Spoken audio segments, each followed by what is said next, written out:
মাননীয় প্রধান উপদেষ্টার নির্দেশে গত ২৮ মার্চ ২০২৫ তারিখে মিয়ানমার ও থাইল্যান্ডে সংঘটিত ভয়াবহ ভূমিকম্পে মিয়ানমারের ক্ষতিগ্রস্ত এলাকায় সহায়তার অংশ হিসেবে সশস্ত্র বাহিনীর মাধ্যমে জরুরি ভিত্তিতে ত্রাণ সামগ্রী, উদ্ধার ও চিকিৎসা সহায়তা দল প্রেরণের উদ্যোগ গ্রহণ করা হয়েছে। এর প্রেক্ষিতে প্রথম ধাপে গত ৩০ মার্চ ২০২৫ তারিখে বাংলাদেশ সেনাবাহিনী ও বাংলাদেশ বিমান বাহিনীর পরিবহন বিমানের মাধ্যমে ১৬.৫ টন ত্রাণ সামগ্রী সফলভাবে মিয়ানমারে প্রেরণ করা হয়েছে। এরই ধারাবাহিকতায় আজ ১ এপ্রিল ২০২৫ তারিখে বাংলাদেশ সেনাবাহিনীর একটি এবং বাংলাদেশ বিমান বাহিনীর ২টি পরিবহন বিমানের মাধ্যমে উদ্ধার সরঞ্জামাদি সহ একটি উদ্ধারকারী দল, জরুরি ওষুধ সামগ্রী সহ একটি চিকিৎসক দল এবং আরও ১৫ টন ত্রাণ সামগ্রী মিয়ানমারের নেপিদের উদ্দেশ্যে অল্প কিছুক্ষণের মধ্যে যাত্রা শুরু করবে।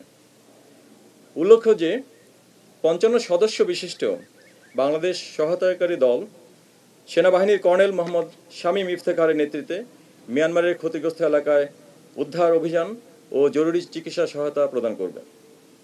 ৩৪ সদস্য বিশিষ্ট উদ্ধারকারী দলের মধ্যে বাংলাদেশ সেনাবাহিনীর ২১ জন, নৌবাহিনীর ২ জন, বিমান বাহিনীর ১ জন এবং ফায়ার সার্ভিস ও সিভিল ডিফেন্সের ১০ জন সদস্য রয়েছেন।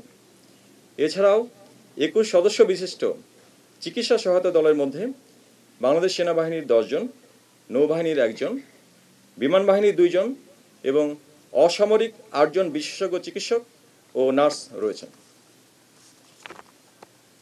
উদ্ধারকারী ও চিকিৎসা সহায়তা প্রদানকারী দলের পাশাপাশি আজ আরও ১৫ টন ত্রাণ সহায়তা মিয়ানমারে প্রেরণ করা হচ্ছে। এর মধ্যে রয়েছে শুকনো খাবার, বিশুদ্ধ পানি, তাঁবু, হাইজিন প্রোডাক্ট এবং ঔষধ।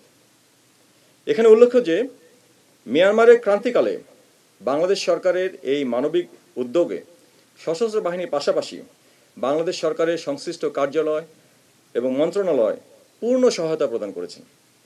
সশস্ত্র বাহিনীর পক্ষ থেকে আমরা প্রধান উপদেষ্টার কার্যালয়, দুর্যোগ ব্যবস্থাপনা ও ত্রাণ মন্ত্রণালয়, স্বাস্থ্য ও পরিবার কল্যাণ মন্ত্রণালয়, পররাষ্ট্র মন্ত্রণালয় এবং বাংলাদেশ রেড ক্রিসেন্ট সোসাইটির নিকট আমাদের আন্তরিক কৃতজ্ঞতা প্রকাশ করছি। প্রতিবেশী রাষ্ট্র মিয়ানমারের এই সংকটকালীন সময়ে বাংলাদেশ সরকারের এই মানবিক উদ্যোগ বাংলাদেশের সুপ্রতিবেশী সুলভ আচরণের পরিচায়ক। বাংলাদেশ সশস্ত্র বাহিনী বিশ্বাস করে বাংলাদেশ সরকার কর্তৃক প্রেরিত এই মানবিক সহায়তা মিয়ানমারে ভূমিকম্পে ক্ষতিগ্রস্ত জনগণের দুর্ভোগ কমিয়ে আনার পাশাপাশি দুই প্রতিবেশী দেশের সরকার ও জনগণের পারস্পরিক আস্থা ও বিশ্বাস বৃদ্ধিতে সহায়ক ভূমিকা পালন করবে। আগামী দিনগুলোতে সরকারের নির্দেশনা অনুযায়ী বৈশ্বিক যে কোনো প্রয়োজনে বাংলাদেশ সশস্ত্র বাহিনী আত্মনিয়োগের জন্য সদা প্রস্তুত এবং অঙ্গীকারাবদ্ধ।